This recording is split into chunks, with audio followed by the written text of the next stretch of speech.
Paano makahanap ng employers, lalo na yung mga nandito sa Hong Kong, yung mga malapit na mag-finish contract, yung mga nagbabalak na mag-break contract, at yung mga terminated. Mayroon ako mga tips kung saan ako nakahanap ng employers agad-agad. Employers dahil hindi lang isa, kundi dalawa, at hindi lang dalawa, naging tatlo pa yung mga confirm sa akin or nag-hire sa akin, at mayroon pang mga nakapila. Pero bago ang lahat, huwag ninyong kalimutan na i-subscribe ang aking YouTube channel, Kunyang TV, at don't forget to click the notification bell para lagi kayong updated kapag may mga bago akong upload na video. So hindi ko natatagalan pa dahil in this video, magbibigay ako ng mga tips kung ano yung mga gagawin ninyo at saan talaga makahanap ng employer agad-agad. Ito guys, panoorin ninyo hanggang sa matapos para masundan ninyo kung ano ang mga gagawin. At saka yung ano yung ginawa ko para ma-hire agad ako ng mga employers. Ito po ang number 1 tips. Install the helper place or helper library. Mas gusto kong i-install niyo talaga ang helper place kasi marami talaga dyan na nagpo-post or may mga employers dyan na galante magpasahod, at yung mga naghahanap ng mga puti na employers ay nandyan karamihan sa helper place.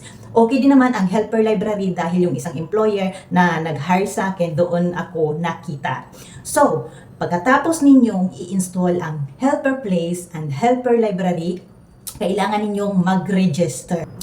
Kapag kayo ay naka-register na, number 2 tips, kailangan i-prepare ninyo ang inyong self-introduction. Imamarket ninyo ang inyong mga sarili kasi kapag nag-register ka dyan, babasahin nila lahat ang inyong details at saka yung introduction ng inyong sarili. Doon mo ilalagay kung ano yung mga experience mo at saka yung mga major household chores na iyong araw-araw na ginagawa nung ikaw ay helper or yung mga experience ninyo guys. Gandahan ninyo guys dahil dyan sila nakabase para magka-interest sila na i-kontakin ka or i-message ka kung saan ka man pwedeng i-message. Pero kadalasan talaga nagme-message yan sila sa inyong WhatsApp number na nilagay sa inyong registration. Ang iba naman, nagme-message yan doon sa, meron kasing chat box ang helper place at saka helper library. Kaya check ninyo kapag nakatapos na kayo mag-register, guys, gandahan talaga ninyo ang paggawa ng inyong self-introduction. Parang binibenta ninyo ang inyong sarili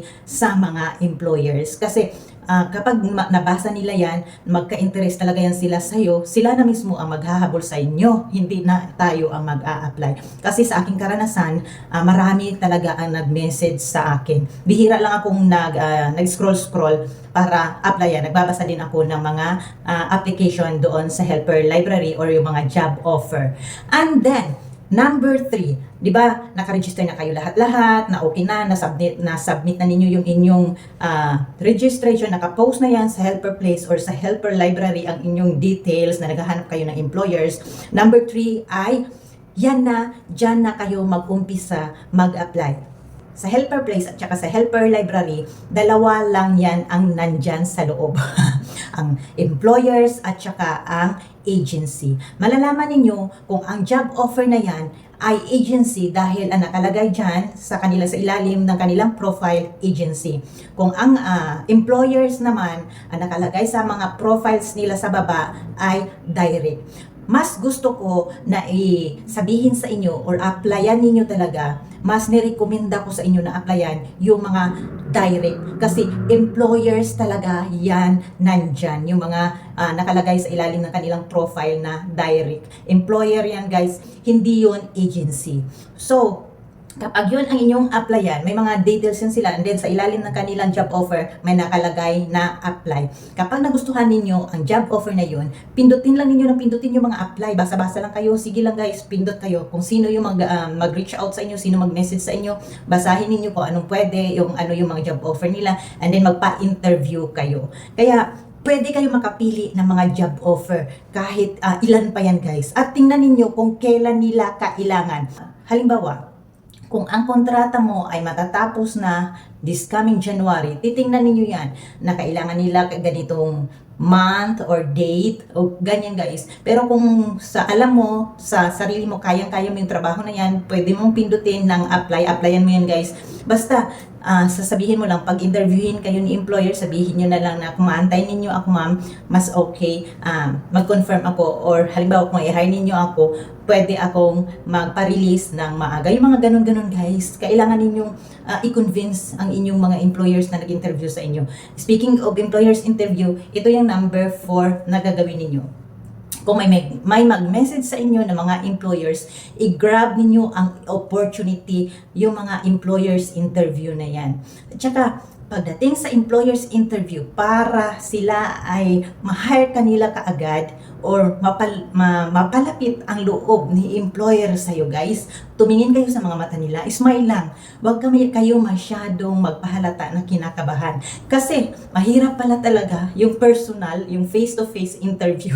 Nandyan yung nginig factor talaga guys. Kasi nakikita ninyo kaagad yung mga reaksyon nila sa inyong mga sagot. Pero sa akin, parang yung umpisa, nanginginig talaga ako guys. First time kong nagkaroon ng employer's interview, nanginginig talaga ako. Mas maganda pa yung on the spot. Kasi naranasan ko yung unang interview sa akin is video call.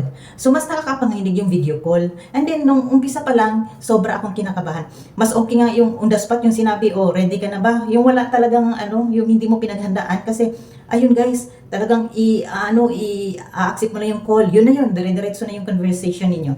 And then, naranasan ko rin yung dalawang employers na sa akin, nag-interview, talaga, pinuntahan ko talaga, face to face talaga. So, na-compare ko, mas nakakatakot ang face to face kasi, grabe, yung talagang hindi mo inaasahan ng mga tanong. Dito na tayo hindi makadepende sa mga tutorials dyan kung ano ang lalabas sa mga employers interview dahil kung ano yung naisipan nilang itanong sa inyo, yun talaga ang talagang itatanong nila, ibabato nila yan sa inyo. Kaya ready na lang kayo kung ano. At ito ang gagawin ninyo, magpakatotoo kayo guys kung ano yung mga sasabihin ninyo sa mga employers, yung mga nag-interview sa inyo. Kailangan totoo lahat kasi magbabakil kayo kung nagsisinungaling kayo o nagdagdag kayo ng inyong mga experience kahit di nyo ginagawa.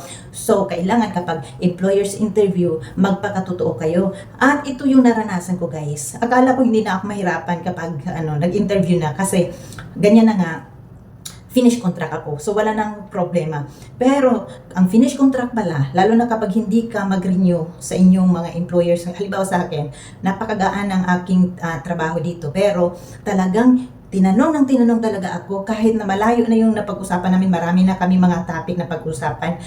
Pero bumabalik sila sa pinakapuntong bakit ka hindi talaga mag-renew. So nasabi ko talaga kung anong problema ko dito sa aking mga employers at nakatulong naman yan para kung i-hire ka nila, alam na nila kung ano talaga ang iyong problema, ano ang kailangan ninyo para ibigay nila sa inyo. Halimbawa, market money, yun ang problema ko, ibibigay nila, sila na mismo mag-offer kung ano yun. So guys, kapag interview na ng employers, be honest, magpakatotoo talaga kayo. At kung meron kayong mga dala-dala na mga certificate dyan, kung anong meron sa inyo, dalhin nyo na, kasi on the spot naman yan, face to face, ipakita ninyo, lalo na yung mga, merong mga certificate of caregiver, yung mga ganun-ganun, ipakita ninyo guys, na, ayan, meron ako at capable ako sa job offer na hinahanap ninyo.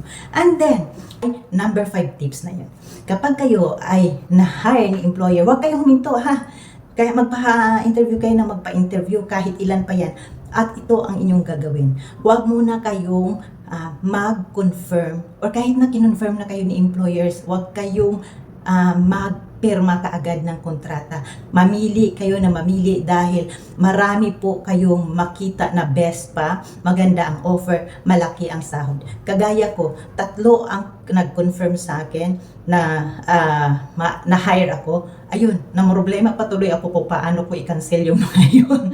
Kasi sa 3 na yan, isa lang talaga ang nagustuhan ko. Ito na yung pinaka-last na employer na pinirmahan ko talaga. So dahil yung 2, kinancel ko, ang sabi ko sa una na employer, kasi yung unang employer, na-hire talaga niya ako. Sabi ko, dahil nga kailangan mo ng release letter, hindi ko makuha yan kaagad-agad unless aalis na ako or magpa-release ako. So sabi ko baka matagalan ako pagbalik dito kung hahantayin ko pa ang pagkuha ng release letter at saka pa tayo start ng process ng aking paper. So, sinabi ko naman ng totoo yun at saka nag-okay na lang si ma'am para maghanap na lang sila ng ibang aplikante. Ang pangalawa is ayaw ko kasi umpisa pa lang okay na sana pipirma kami pero last minute nagsabi siya na may auntie, may popo at saka marami siyang inad doon sa job offer na umpisa pa lang ay hindi niya nabanggit yun, basta sinabi niya lang 3 lang sila, yung bata at saka silang mag-asawa. So umpisa pa lang ayaw ko talaga na may popo, kaya kinancel ko, sinabi ko na lang na nagkataon kasi na kailangan na nila kaagad. So, kailangan bumalik kaagad dito. So, may rason ako para makancel yun. Sabi ko, February or March pa ako babalik kasi nakiusap ang aking anak na yun, nag-white lies na lang ako guys para okay naman yung pag-cancel ko sa kanila. Pumayag naman si employer. Pinakalas, ito na. Dahil nga, dito na ako nag-confirm talaga. Ang offer is elderly care at saka malaki ang sahod, 6,000 Hong Kong dollars or sa umpisa pa lang yan, aabot pa yan ng 6,500 Hong Kong dollars at meron pang in-offer sa akin ang food allowance na 1,236.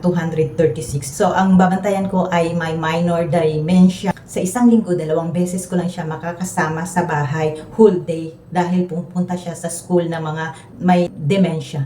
Kaya yun guys, hindi masyadong mahirap ang aking trabaho at pakiramdam ko halos lahat ng mga napag-usapan namin, halos magkasundo kami ni employer. So doon na talaga ako pumirma ng kontrata. And then now, yun na guys, sa dami-dami na gustong mag-interview sa akin, ito lang ang 3 ang aking nagustuhan.